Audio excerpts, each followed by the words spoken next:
Here's an awesome Rocket CAD video. I think I'm going to break this up into a few different installments. Today, let's do the fin tube, and I think leave it at that. Okay, so first and foremost, I printed this thing earlier today. This is my whole size test block. I knew the little rocket motor that we're going to be using is somewhere right in this range. And indeed, this is the best number for it. I would have guessed 0.71, but it seems like 0.72 is a better fit. I can get it into this hole, but this hole, it just slides in and out a little bit better. Still definitely a friction fit. So 0.72 will be our starting point. Those are inches.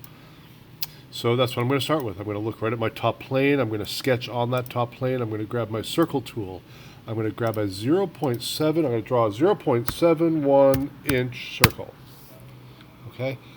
I want the next circle to be 1/10 of an inch bigger. That's 0.81. Since it's 1/10 of an inch bigger overall, then it's 1/20 of an inch thicker on the sides, right? So that's going to be, that material thickness is going to be 0.05 inches, 1/20 of an inch. Let's see here. I think the next thing to do is simply bring this up by 6 inches. If you bring it up more, any piece that's taller than 6 inches will not fit on the printer. And these tubes really should be printed standing up so they don't fill with supports, right? So there's my 6-inch tube. Excuse me. What I'm going to do now is actually, I was just fiddling with this a little while ago, and once I put the fins on and exterior stuff on it, the threads mess up. Somehow they can't deal with the external geometries of fins, etc.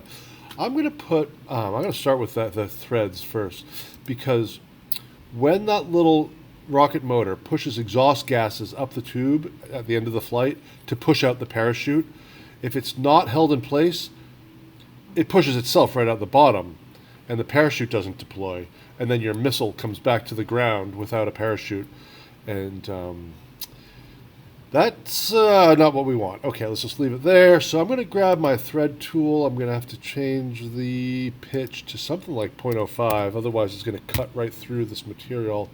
I definitely do not want it fully threaded. I just want maybe a 1/2 inch or maybe even less. Just see what 1/2 inch looks like. Right? And the face to thread is this one. If it does it at the wrong end, I'm going to hit this black arrow. I'm going to flip it over, bring it down here. I'm going to zoom in to make sure, yeah, those look good. Those look like good threads, but I don't need a 1/2 inch. Oh, thread length is 1 inch. Let's see what 0.5 looks like. I thought I changed that.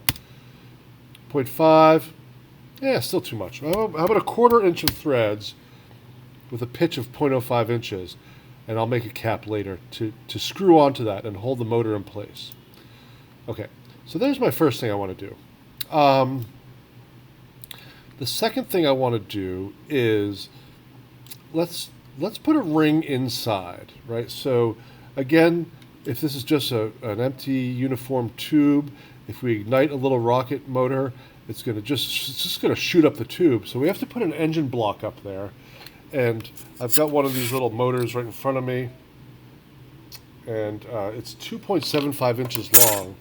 So I'm going to put that ring at say 2.5 inches or maybe a little bit more, so that I can have a tiny bit hanging out and grab the thing to pull it back out when I'm done. All right, so I'm going to look right at the side.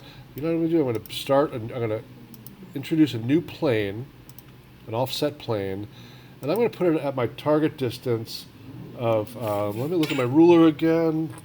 My target distance, I said 1.75. I want to make sure I'm convinced of that. Oh gosh, definitely not. It's actually 2.75. Good thing I looked again.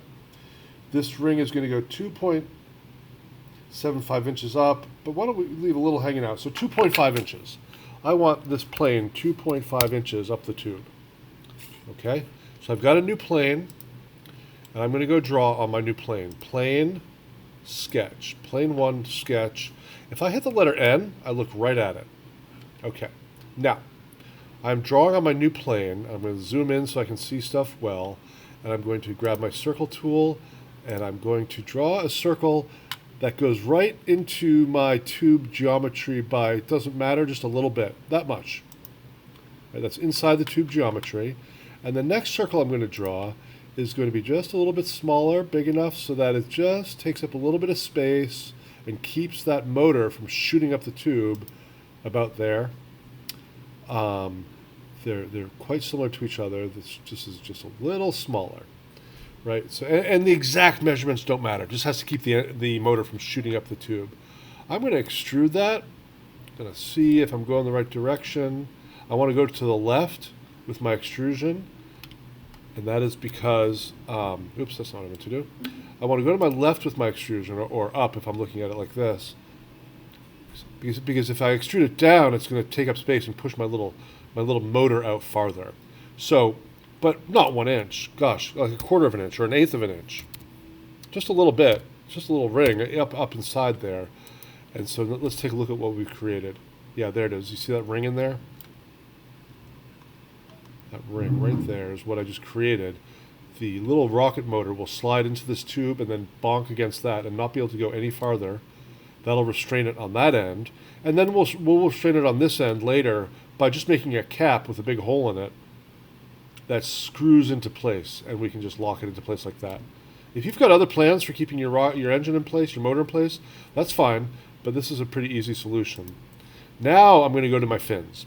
I'm going to draw on any plane that bisects the cylinder.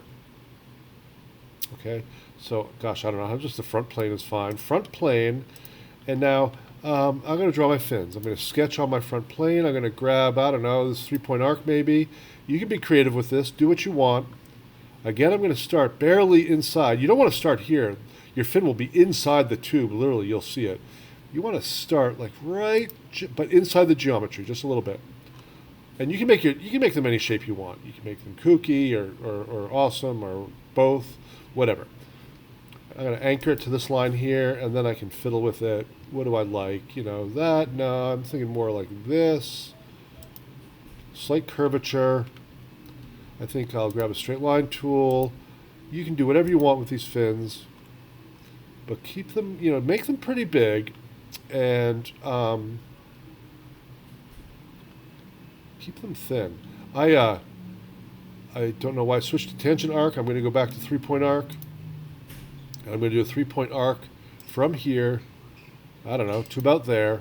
Gosh, I even like that radius. I'm going to click again and anchor it. Oh, it didn't stay. I'm going to choose that right there.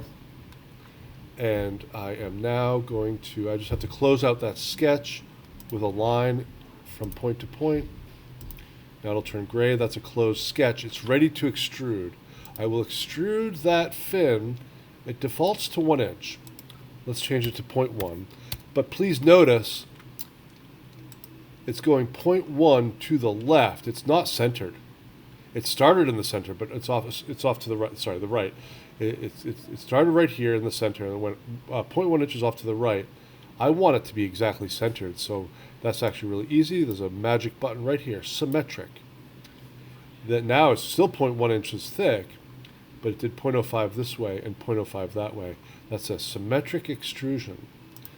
Okay, let's see how it looks. Yeah, that's fine. I don't know. That looks like a sharp corner right there. Sharp corners slicing through fluids create turbulence. Let's not create too much turbulence if we can help it. Let's put a fillet on that. Let's go, boom, round that out a little bit. Let's round this one out a little bit.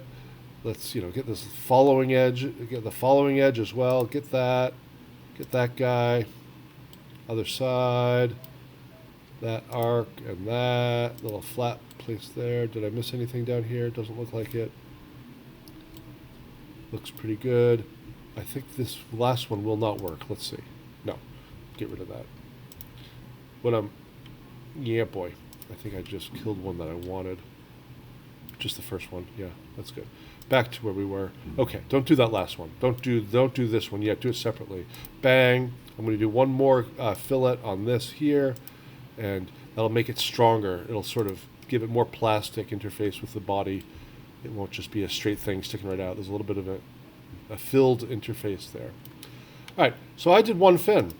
Am I going to go do that 3 more times? No, you are correct. I'm not. I'm going to go up here. I'm going to grab my circular pattern tool. It's probably underneath your linear pattern. This is probably what you see. I had it opened up earlier. Circular pattern, entities to pattern, that thing. Axis of pattern, that circle. And it will default to 4. Yeah, it looks pretty good. I don't know. I'm going to go to 3. I kind of want to do something like 7, but that's just cool, but it's going to be really heavy.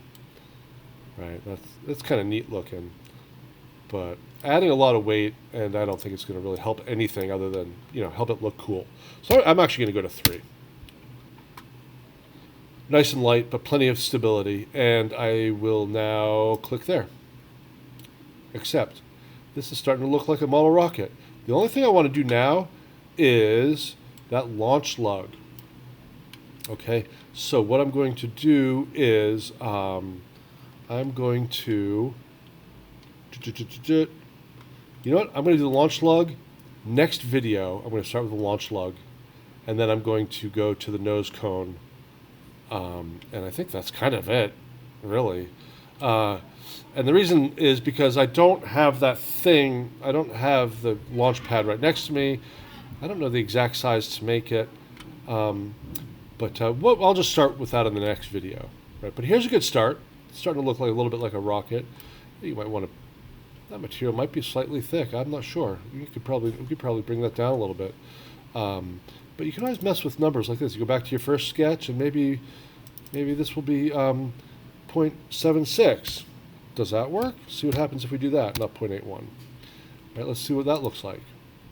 And if the threads might slice through it, or something bad might happen. Yeah, gosh, all my fins disappeared, and the threads look messed up. I think I better go back to the way it was. That's better. Alrighty, there's a start. You can be creative and change the shapes of your fins, the sizes of your fins, whatever you want. And please, my goodness, this, I don't know what it is about this blue. We should just call it boring blue. I don't know why it's so boring to me.